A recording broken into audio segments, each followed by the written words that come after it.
Tapos na ako sa gulayan. Dito naman ako sa isdaan ko. Ba yung buhok ko? Lumilipad. Ayan. Bago lang yan. Patong nyo dun, oh. Anong isda ito? Nagana ka rin. Papunta ka gusto na. Nakita kita. Magkano to? Agay. 240 lang matamba. Ito. 200. 240 malaki. 200 ulit. Yeah, ilang kilo? Ano to? Yan, doon ka na. Ano ma? Ano lang? Kano? 100 na ba yung ganito? Gandaan. Yan, may nabili. Magkano to? 240. Di 200? Ay, matamba ka mo. Babae kasi to yun. Yan, babae na lang. Ay, lalaki na lalaki. 240. Wala talagang galong punta ngayon. Hindi lang nila. Walang bawas? Meron bumili ng kalungkot. 260 benta ako. Hindi ko lang bigla. Ito sana kung malaki-laki. Kapon, ang lalaki na. Hindi ka naman nagpunta linggo. Magkano to? 240. Puro 240 na lang benta ko. Puro 20 lang pa ako. Ito masarap to paksi yun. Okay lang.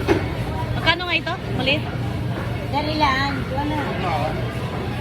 Parehas naman ito. Apo. Isa lang yan, kuya. Ano na kayo kalahati? Tignan ko gaano karami yung ano, kalahati. Ipapaksyo ko sa ano. Babalutin ko ng dahon. Bago lang yan. Dahon. Ay, ganun karami ang 100 nga. Ay, kalahati lang, sir. Kalahati na yan. Ganun karami. Kalahati lang, sir.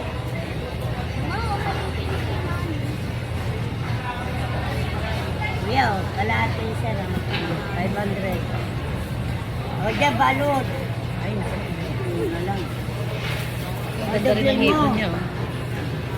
Lovely. Yan, ilan yan? Kalahati? Sobrate, 152. 3/4. Sige, okay na yan. Tapos dito, Balot lang ka? tanggalin mo yung ano, asam. Saka kung ano mo yung ano, bituka, tanggalin mo. Ay, gusto mo yung diretso na para balot mo naman ng dahon sa akin. Oo. Ilan na ito? Ilang piraso isang kilo niyan? Bibilangan natin.